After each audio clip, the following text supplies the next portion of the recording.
What's going on, ladies, gents, and kids of all ages? It is Eric coming back at you once again from the Nerd Cave, and today we are talking about our final set 6 deck list, and one that I think I'm going to have a lot of fun with. Hopefully I did. I'll definitely post in the description how I did with this deck, so if you're curious about that, at the end of the video, definitely check down in the description. See how this deck went for me. It's a little bit of a dark horse deck, but I think it's kind of interesting. I think it's got potentially some cool play lines that could throw some people off. Before we jump into that, as always, a big shout out to the Patreons for making the giveaways on the channel possible. Couldn't do any of this without you guys, so thank you guys so much for your continued support of the channel. Going into Arcasia's Island, I'm very excited to have some more giveaways coming at you, so if you haven't had a chance to subscribe, now's a great time to do so. Once we hit 3,000 subscribers, we're going to be doing another booster box giveaway. Well, without any further ado, let's talk about my Ruby Emerald deck. So the first card we're playing is going to be for Cursed Merfolk, a 1-cost uninkable 0/1 stat line questing for 2. With whenever this character is challenged, each opponent chooses and discards a card. We do have a way to potentially get multiple challenges into a Cursed Merfolk in this deck, but I don't know that that's necessarily always going to be relevant. Typically your opponent's not going to do that anyway, but we could potentially pump up that defense a little bit. But Cursed Merfolk, just a great aggressive card in the early game. Also in the 1-drop slot, we are on for Diablo Maleficent Spy, a 1-cost inkable 1/2 stat line questing for 1. With when you play this character, you get to look at your opponent's hand, which is fantastic. It really lets you know what's potentially going to be coming and what you have to worry about, what you need to play around, which just makes it super good. And it is a potential shift target, obviously,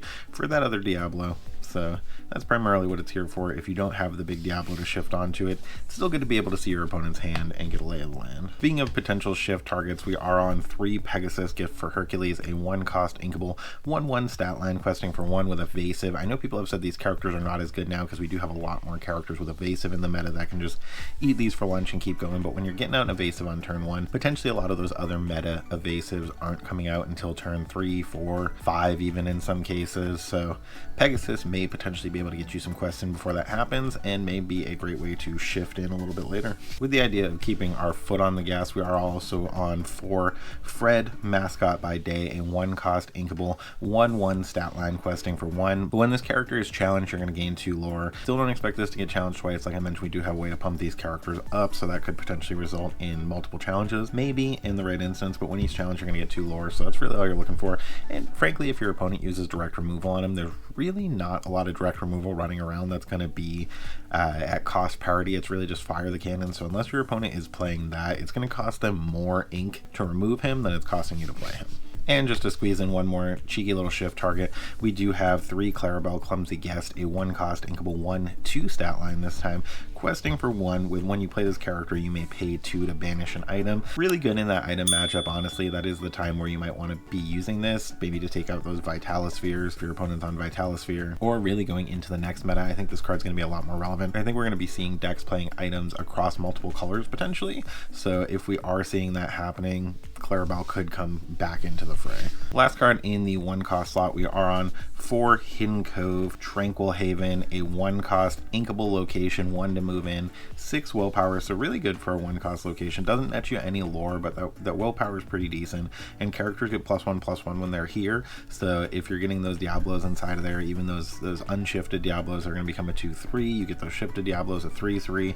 Really, it's just kind of here to pump up your characters. A lot of the characters that we're playing in this deck are fairly weak, so being able to pump them up for some better attacks is definitely well worthwhile. We are also, this is a card I just like to squeeze one of in Emerald decks, especially if I'm going for something aggro, and that is 1 Go-Go Tamago, Darting Dynamo. He's definitely better in a steel deck where you can take advantage of him a little more successfully as far as putting damage onto opposing characters, but it's entirely likely even outside of that deck list that you're going to have opposing characters with damage on them in some instances, and he can all of a sudden become a great way to close out the game as a 2-cost inkable 2/2 questing for 1. Does also have evasive, so that's definitely not irrelevant. You can just evasive them out if there's somebody who can't deal with evasive well, but when you play this character, you may pay 2, so he's going to cost you 4 at that point to gain lore equal to the damage on chosen opposing character. So again, if you get an opposing character with 3 or 4 damage on him while your opponent's setting up for something, or they had to challenge in, took some damage, Go-Go Tamago is going to be a fantastic way to take advantage of that.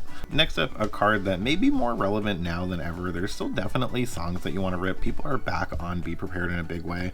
Is Ursula Deceiver, a 2-cost inkable 1/3 stat line questing for 1. And when you play this character, chosen opponent reveals their hand and you may choose a song card from it, they will discard that card. Obviously, if they don't have a song card, that's kind of a feel bad, and you probably would have been better off inking your Ursula. However, you do play Diablo in this deck, so you have a way to look at their hand before you decide whether or not Ursula is going to be your best turn 2 play. Also, Ursula is very good to hold until like turn 5 or 6 when they're leading into a Be Prepared, and then play it and snipe it from them at that last possible moment. Next up, jumping over to the 3-cost slot, we're on 4 Diablo Devoted Herald, a 3-cost uninkable 2/2 stat line questing for 1. You move it into Hidden Cove, it becomes a 3/3 and sits just outside a lot of that steel direct removal. It does have Shift by discarding an action card. We are playing a couple actions in this deck that are going to let us potentially take advantage of that, but we don't necessarily have to shift all the time. And during each opponent's turn, whenever they draw a card while this character is exerted, you may draw a card. So if you do get it down early, you're going to be able to get a significant amount of card draw out of it. It's something that Ruby Emerald struggles with, is card draw, so you really need to take advantage of those big heavy hitter card draw options like Diablo and Clarabelle. Next up, a card that I don't think I've seen enough love, but is sneaking into the occasional list, and that is going to be Prince Philip Royal Explorer, a 3-cost inkable 3/2 stat line questing for 2 with Ward. Another fantastic way to close out games. You put your opponent in a situation where they're going to have to be prepared or do a board wipe of some kind. Grab Your Swords does deal with him, but Grab Your Swords doesn't get played as much, so a lot of times you're putting him in a position where it's like, okay, play Be Prepared and blow up the board, or let my Prince Philip quest for 2. Even if you get 1 quest for 2, it can be really good, and if they're having to challenge in to remove him subsequent to that, he's putting 3 damage on their characters, and then you can follow him up with something like Go-Go Tamago on 4 to potentially gain an additional 3 lore. It's really aggressive. Because this color combo does have fairly weak characters, if you run into something like a Hiram or Ariel in the early game that you really need to deal with as soon as it hits the board, we are on 4 Brawl, a 3-cost inkable action. Being able to banish chosen character with 2 strength or less is incredibly huge in this deck. There are many instances, there's a lot of cards in the meta now with 3 strength or more where you may just be inking these Brawls. You know, they're still inkable, so you're going to be able to take advantage of them as ink. And like I mentioned, things like Hiram are still huge in the meta, so being able to deal with those in real time, being able to deal with those Ariels in real time is very important. Even a Piglet, like if you can deal with a Piglet, it might be worthwhile for you. Another kind of strange card we're playing in the list, we are on 2 Emerald Chromicon, a 3-cost uninkable item. During opponent's turn, whenever one of your characters is banished, you may return chosen character to their player's hand, so it's just going to let you kind of keep that additional pressure on. They're going to have to potentially reestablish their field if they don't have the item removal to deal with this. Currently in the meta, not a lot of people are playing item removal. I think this is maybe a card you would remove from the list going into set 7, where I think item removal is going to become a lot more prevalent, but only time will tell. This is maybe one of my favorite cards in this list, and one that can be really sneaky if your opponent's not sure how to play against it, and that is going to be Iago, Fake Flamingo, a 4-cost inkable 2/4 stat line questing for 1. Does also have evasive, so it's going to be able to get those sneaky challenges in, but whenever this character quests, you may pay 2 less for the next action card that you play, so that can be good in multiple ways. If you're getting that Iago down and you don't need to be prepared yet, you can take advantage of him by playing those Brawls for 1, which is really good after he quests, but if you do need to be prepared, you can get Iago down on 4, quest in on turn 5, blow up the board because now your Be Prepared costs 5. Next up, we are on 2 Cricky Lucky Cricket, a 5-cost inkable 3/4 stat line questing for 3. Like I mentioned, a lot of the characters in this deck are fairly weak, so being able to have his ability when you play this character, your other characters get +3 strength this turn is huge. You're going to be able to pump up those Iagos, those Ursulas, and all of those 1-drop characters to actually be able to maybe take some fairly aggressive challenges.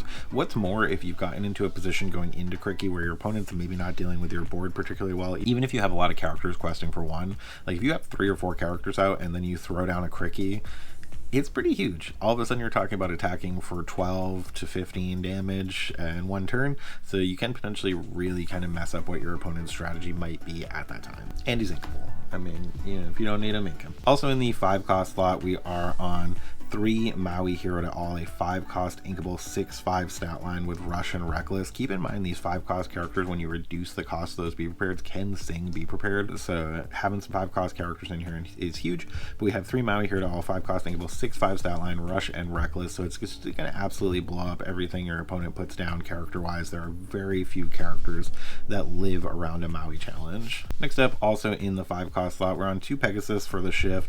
These aren't always super relevant to the game plan, but occasionally they could be relevant, particularly if you're trying to sing that Be Prepared. In some instances they can be good if you don't want to have to invest as much ink.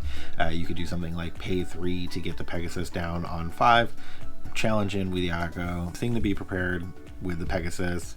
You're blowing up multiple characters and you don't necessarily have a ton of card draw, so it's not always where you want to be. But if you're going against a really aggressive aggro deck, can be what you need to do. So get that Pegasus down, Iago, quest in on 5, play the Be Prepared, blow up the board, and then you still have 2 ink open to potentially develop additional characters, maybe 2. You have a lot of 1-drops in this deck, so if you can do something like that, throw down 2 Curse Merfolks or something, it could be pretty tough for your opponent. Next up in the 6 cost slot, we are on 2 Maui Half Sharks. People may think you should play more than these. They're very good in Ruby Sapphire. The card is super good in general.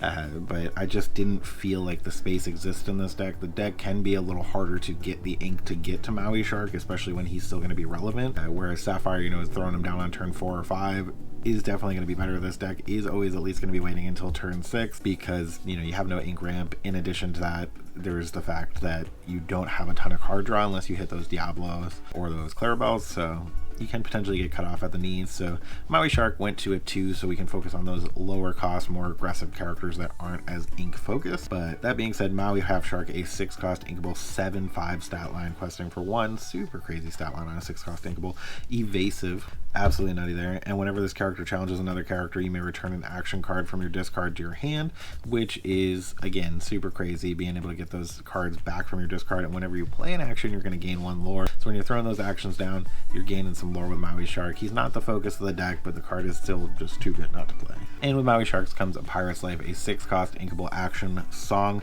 Sing Together 6, which people don't always think about. You can sing this with multiple characters that don't cost 6, so adding those characters up is what's going to be really important. Also keep in mind being able to make those actions cheaper with Iago. You could potentially sing this with a 4 cost character. It is going to make each opponent lose 2 lore and you're going to gain 2 lore. If you have those Maui Sharks out, you could potentially be gaining even more than that and then recurring these from your banish pile. So Pirate's Life can be another great option to close the game and not always something people see coming. Getting down to our last couple cards in the deck. The first one is going to be Clarabelle Light on Her Hooves, a 7 cost inkable 5/6 stat line, questing for 2, shifting for 5. So still coming out fairly late in the game, but can potentially help you refill that hand because, like I mentioned, Ruby, Emerald, you're not always going to have a ton of cards in your hand. And at the end of your turn, if chosen opponent has more cards in their hand than you, you may draw cards until you have the same number of cards in your hand that they do. So if your opponent has even 3 cards, you're potentially drawing 3 cards for free, which is kind of bonkers. And last up, one of the cards that the deck is built around, we are on 4 Be Prepared, a 7 cost uninkable action song, banish all characters. Plain and simple, you blow up the board. That's what you're looking to do. That is a major part of the strategy of this deck. Blow up the board, then rebuild the board, then blow up the board, then rebuild the board, so on and so forth, and just be able to outquest your opponent. You're looking to do aggro, but you're looking to do like aggro in rounds. You want to go like mild aggro at the beginning, get something down, get that Diablo down, draw a couple cards, get the Iago down, go into turn 5, quest, play the Be Prepared, blow up the board, and then start your second round of aggroing out your opponent while they have no characters on the field. So the way that the deck plays is really kind of super different than a lot of other decks that we've seen, but I think Ruby Emerald is going to have a lot of potential in the new set. I wanted to start to kind of talk about what it could look like even as a set 6 build. Like I mentioned, I am going to be playing this deck at League, so I'll let you guys know how it goes in the description below. Did I do well with it? Probably not. I'm going to be playing into a lot of Steel, which I don't think is my best matchup for this deck, but if I lose every game, I'm playing a fun deck for the last set 6 tournament that we're going to have, and I'll get back onto some serious decks when we go into set 7, but sometimes you just got to have fun with it. Don't take yourself too seriously. Enjoy the game. That's what we're all here to do. We're playing a cardboard game with Disney princesses, so have a good time with it. Play fun decks. Don't always be super focused on those hyper competitive Tin King fam decks. Those are good too. Bring those to the big tournaments. What are your thoughts on this deck? Let me know in the comments below. If you enjoyed the video, dropping a like always helps us out, and slapping that subscribe button if you haven't already. And when you see those toys, video games, and shiny Be Prepared blowing up the board off in the distance, it is not a mirage. You guys have a great day.